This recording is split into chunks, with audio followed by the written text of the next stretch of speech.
Welcome back, students.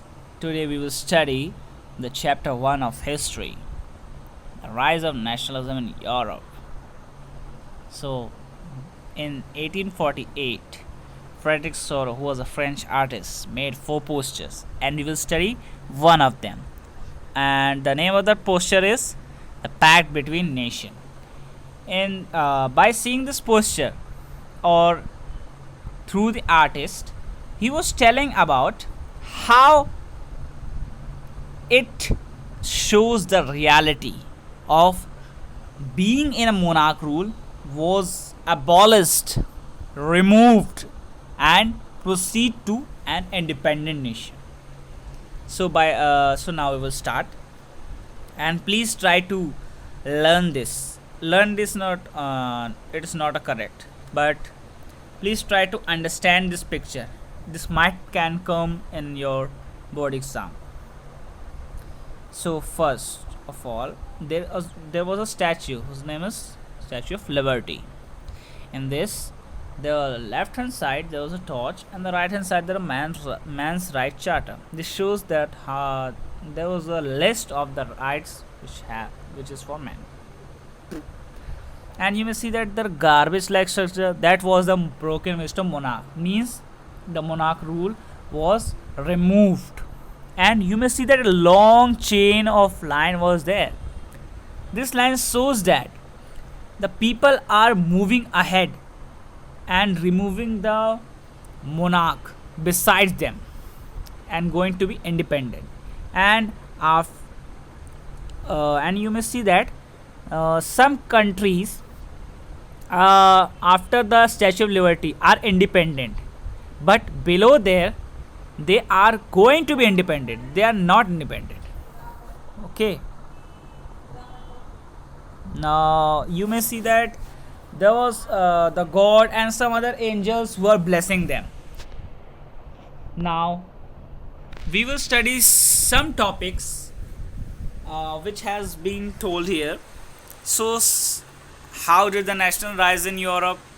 What changes were seen? How people struggled for nationalism? How did dynasty rule end in Europe? How did nation states come into existence?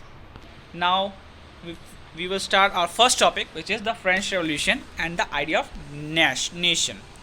In 1789, there was a large impact in Europe. But when we proceed to before 1789, we may see that there was a monarch rule, and in this no citizen has a right to do anything what they want. They have to only follow the rule and regulation of king. And when the king died, his son becomes king, and when he died, his son becomes king, and this may proceed further. Now we will see what are the changes occurred during French Revolution. The first point is the power transfer from monarchy to common citizens. This may let us to see that the power which is in hand of the monarch, means the king, has been transferred to the common citizens.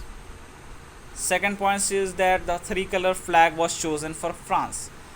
It says that when the old they removed the old flag of France and changed it and make it a 3-color flag, which was red, white, and blue. Fourth point, it is saying that new national anthem composed and oath taken, means उन्होंने नया national anthem को introduce किया और शपथ ली.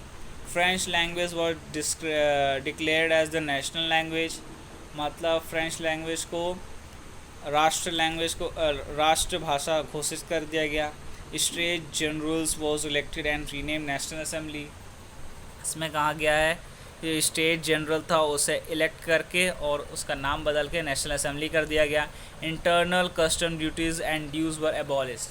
इसका मतलब ये है जो व्यक्ति वहाँ पे अपना कारोबार था जिनका भी, उन्हें टैक्स पे करना पड़ता, जो कि इसके कारण वो उन्होंने बंद कर दिया. ये सब देख के छोड़ के ये सब चेंज के होने के बाद वहाँ पे सब खुशी खुशी रहने लगे। कोई मोनार्क रूल नहीं था, अब वो इंडिपेंडेंट नेशन बने। बट और फिर उन्होंने ये अपना गाना सेलिब्रेट किए, गाना गा के। बट 1799 में एक ऐसे व्यक्ति का एंट्री हुआ जिसका नाम था नेपोलियन बोनापार्ट, जो एक सिविल कोड लेके आया था, जिसका जो नाम है सिविल कोड ऑफ 1804, जिसे हम नेपोलियनिक कोड भी बोलते हैं। उसमें कुछ सर्टेन लॉज उसने लिखे थे। इस्टेब्लिश्ड इक्वालिटी बिफोर लॉ, मतलब कोई भी बाय बर्थ किसी को प्रायोरिटी नहीं दी जाएगी, सब एक समान है। Secure the right of property, मतलब जिसके पास पैसा है वो प्रॉपर्टी ले सकता है और उसकी प्रॉपर्टी को कोई भी कब्ज़ा नहीं कर सकता। Abolished feudal system, feudal system मतलब जो बिग लैंड ओनर्स थे तो वो क्या करते थे, स्मॉल पिजेंट्स को काम करवाते थे, उन्हें पैसे भी नहीं देते थे, तो उनका प्रॉफिट वो रख लेते थे, तो ये सब भी नहीं कर सकते। Transport and communication system was improved, तो इसमें क्या है कि जो उनका ट्रांसपोर्टेशन था और कम्युनिकेशन सिस्टम जो था, जो अपना गुड्स को ट्रैवल करवा के दूसरी जगह ट्रांसपोर्ट करवाते थे, वो सब इम्प्रूव करवाया। Standardize weight and measures and common currency, उन्होंने एक समान वेट और मेजर्स कर दिया, मेजरमेंट, और कॉमन करेंसी ले गई क्योंकि वहाँ पे बहुत सारी करेंसी थी तो उन्हें एक कर दिया। गिल्ड रिस्ट्रिक्शन वो रिमूव, मतलब जो टैक्स लिया जाता था जब सामान जो कह सकते हैं जो वहाँ पे अपना दुकान खोल के रखे थे और अपने सामान बेचते थे, उसमें टैक्स लगता था उनको, बट अब वो इसके कारण वो हट गए। तो ये सब देख के लोग को इतने मतलब ये उनके दीवाने हो गए और वो नेपोलियन को मसीहा समझने लगे। बट उन्हें क्या पता था कि नेपोलियन एक विलन होगा। तो क्या क्या चेंजेस आए कि जो जनता थी वो उसके अपोज में हो गई। So we will study that drawback of Napoleonic code.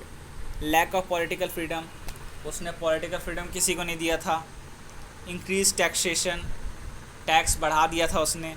Censorship लगा दी थी कि कोई मेरे सामने छापेगा नहीं, मेरे फेवर में हमेशा रहेगा और जिसने किया उसे पनिश किया जाएगा। Force conscription into the French armies, मतलब ज़बरदस्ती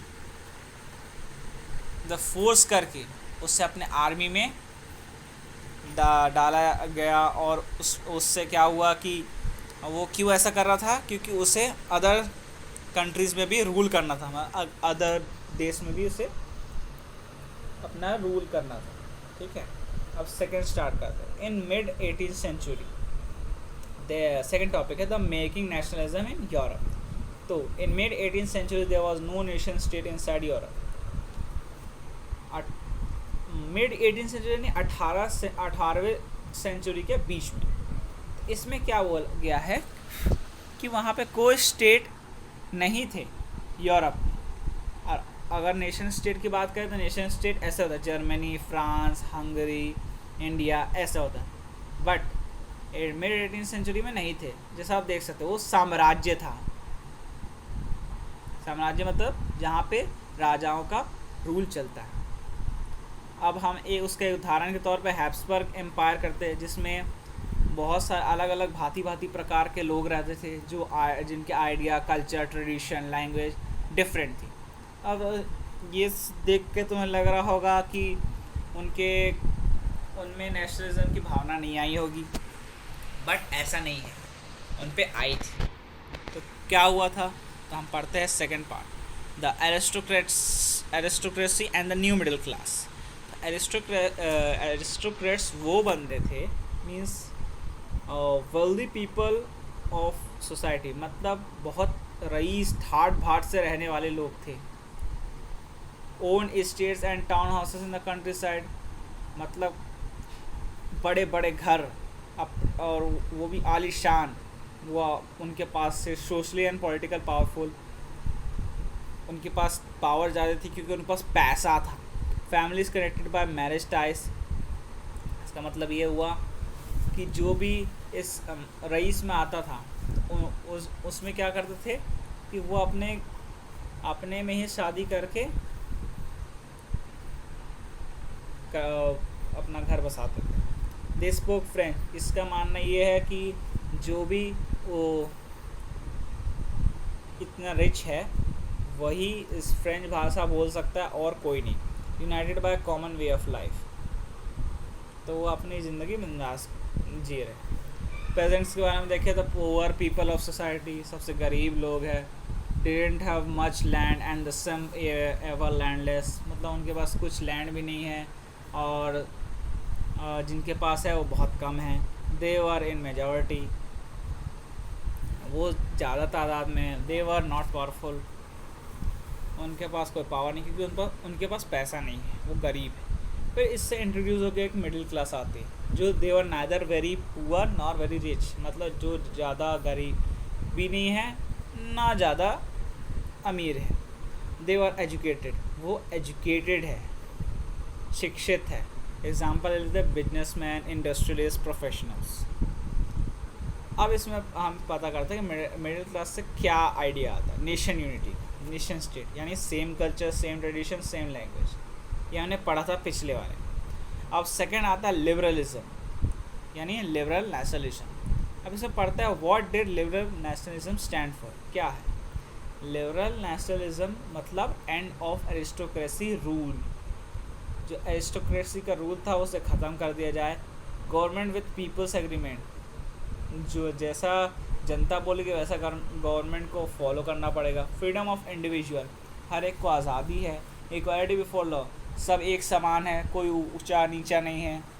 एंड ऑफ क्लरिकल प्रिविलेजेस, मतलब जो भी बाय बर्थ किसी को प्रिविलेजेस मिलती थी उस सबको हटा दिया जाए। A constitution and representative government, एक कॉन्स्टिट्यूशन बनाया जाए जिससे गवर्नमेंट के साथ गवर्नमेंट फॉलो करे। मगर ये सब ये जो भी प्रॉब्लम्स था